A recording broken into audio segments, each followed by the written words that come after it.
عبثا، تمہارا کیا خیال ہے ہم نے تمہیں بیکار پیدا کیا ہے، تمہاری زندگی کا کوئی مقصد نہیں ہے۔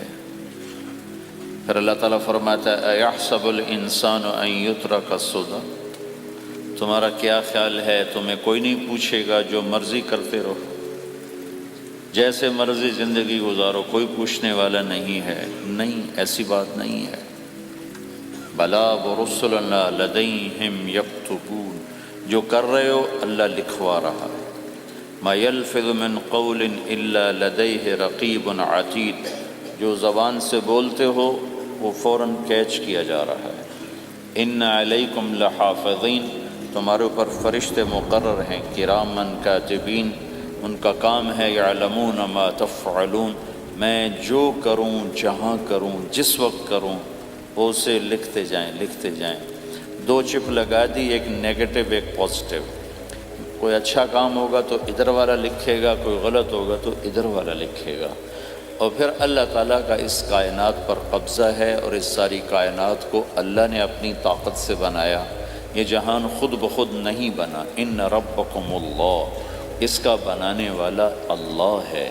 اللہ نے اپنا تعارف کرایا، میں کون ہوں؟ الذی خلق السماوات والارض، میں وہ اللہ ہوں جس نے زمین آسمان بنائے، فی ستۃ ایام، اس میں 6 دن لگائے، ثم استوی علی العرش، پھر عرش پر استوا کیا، یغشی اللیل النہار، میں وہ اللہ ہوں جو رات کو لاتا ہے، دن کو لاتا ہے، تو دن کو آگے چلاتا ہے، رات کو پیچھے لاتا ہے، یطلبہ حثیثا، ان میں یہ دوڑ چلتی رہتی ہے، الشمس والقمر والنجوم مسخرات بامرہ، سورج، چاند، ستارے، ہر شے اس اللہ تعالیٰ کے قبضہ قدرت میں ہے۔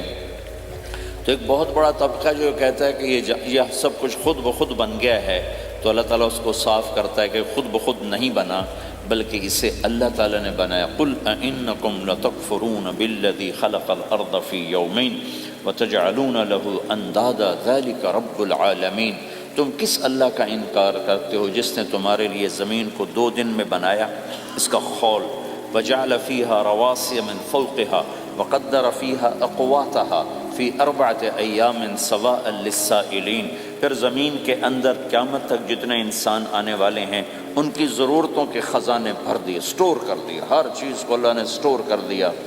قیامت قائم ہوگی اور زمین کے خزانوں کا 1000واں حصہ بھی استعمال نہ ہوگا۔ اللہ اتنا نے وافر زمین کے اندر بھرا، اس میں اللہ نے 4 دن لگائے۔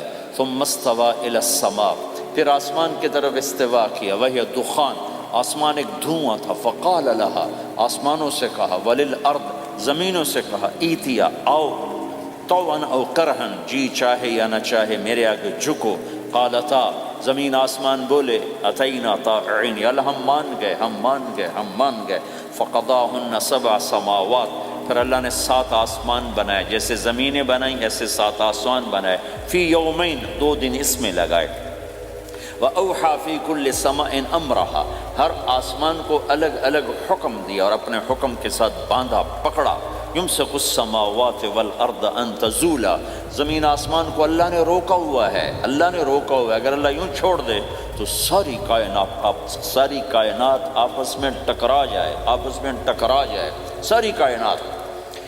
یہ الشمس تجری لمستقر لها ذلك تقدیر العزیز العلیم، سورج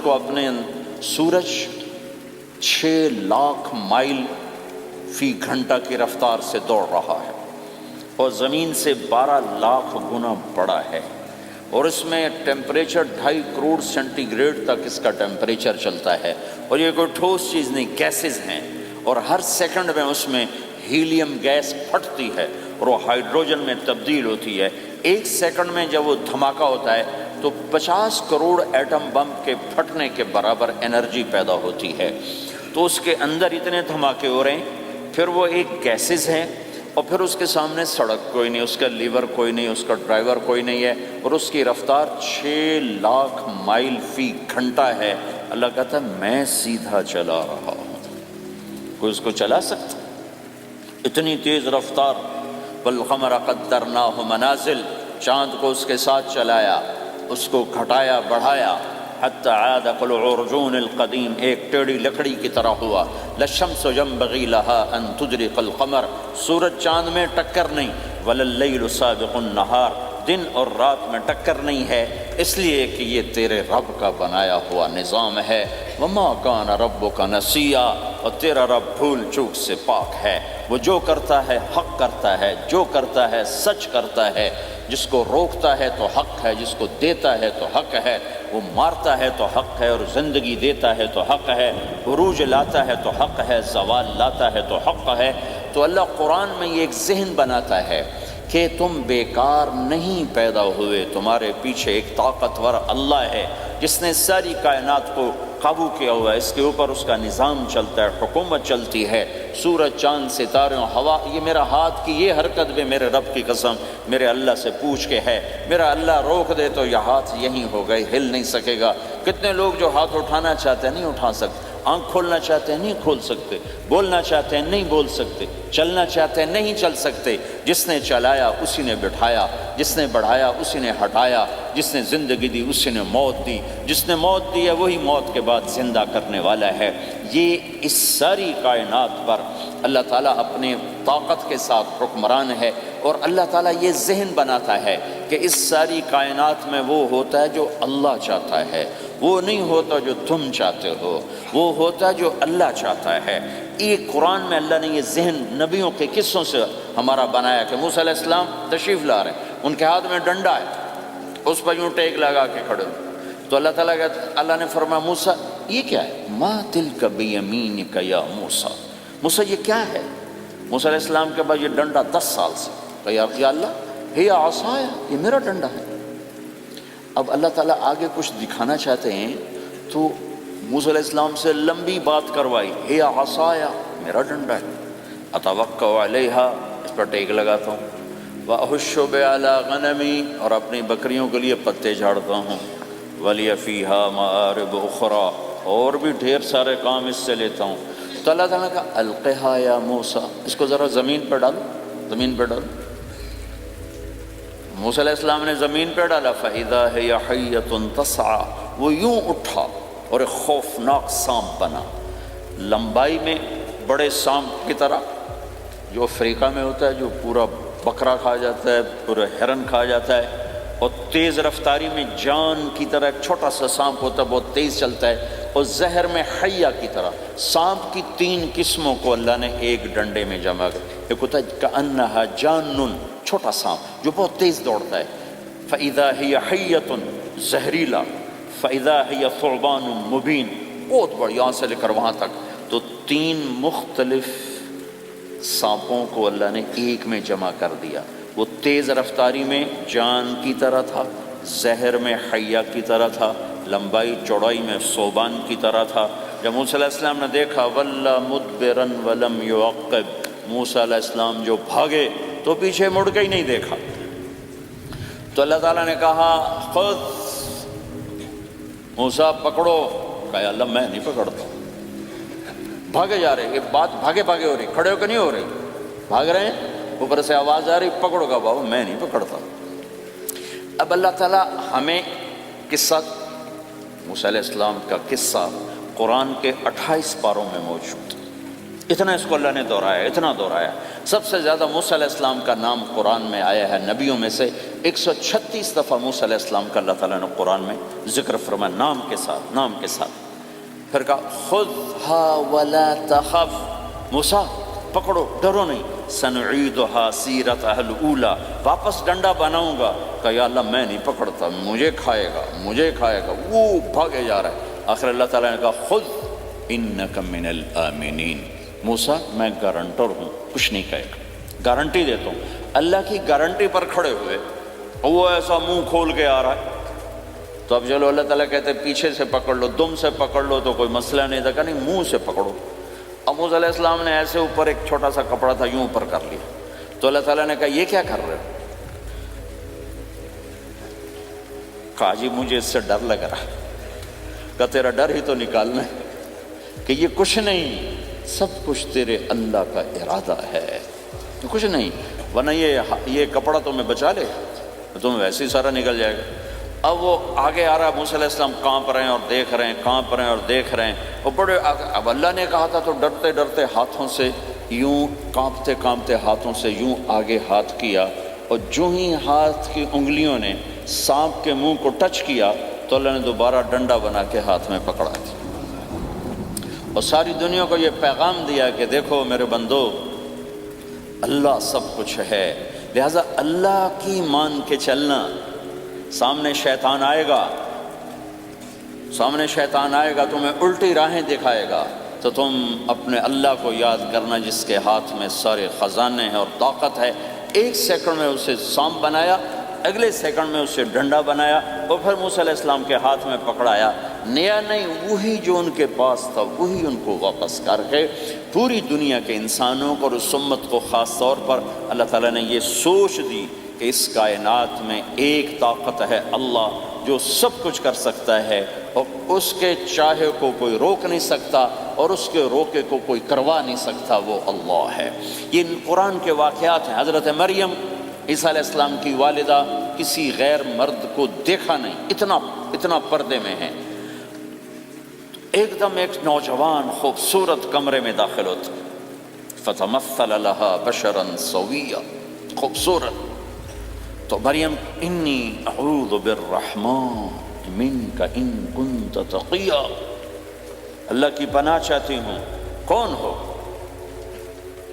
کہ ڈرو نہیں، انما انا رسول ربک، میں مرد نہیں، فرشتہ ہوں، انسان ہوں، تیری کوئی حاجت نہیں، میرے پاس کیا کرنے ہو؟ لأہب لکی غلاما زکیا، اللہ کا ارادہ ہو چکا ہے تمہیں بیٹا دیا جائے۔ کأنا یکون لی غلام، مجھے کیسے بیٹا ہو سکتا ہے؟ لم یمسسنی بشر، میری شادی کوئی نہیں، ولم اکو بغیہ، اور میں غلط عورت نہیں ہے کہ میں گناہ کروں اور اس سے حمل ہوش۔ بیٹا ہونے کے دو راستے ہیں، ایک حلال ہے، ایک حرام ہے۔ حلال نکاح ہے، حرام زنا ہے، تو زنا میں کر نہیں سکتی، شادی میری ہوئی نہیں، تو مجھے کیسے بیٹا ہوگا؟ قال کذلک، قال بھی ہو جائے گا۔ قال ربک هو علی ہین، کا تیرے رب کے لیے مسئلہ ہی نہیں۔ وَلِنَجْعَلَهُ آیَةً لِلنَّاسِ، وہ ایک نشانی ہوگا، وَرَحْمَةً مِنَّا، ایک اللہ کی رحمت ہوگا، وَكَانَ أَمْرًا مَقْضِيًّا، مریم تیرے دنیا میں آنے سے پہلے ہی اللہ فیصلہ کر چکا تھا کہ تجھے بغیر شادی کے ہی بیٹا دینا ہے۔ اب وہ آگے بڑھے، وہ پیچھے ہٹے، وہ آگے بڑھے، وہ پیچھے ہٹے، پیچھے آ گئی دیوار، اب دیوار کے آگے تو کوئی جا نہیں سکتے، تو یوں لگ کے کھڑی ہوگی، تو جبریل آئے، انسانی شکل، یہاں سے پکڑا، ہاتھ کو نہیں ٹچ کیا، یہاں سے پکڑا کرتے کو، اور دور سے کھڑے ہو کر پھونک ماری، ادھر پھونک پڑی، ادھر 9 مہینے کا حمل تیار ہو، ایک سیکنڈ۔ ایسا نہیں کہ حمل ٹھہرا پھر 9 مہینے اٹھایا، ایسا نہیں ہوا۔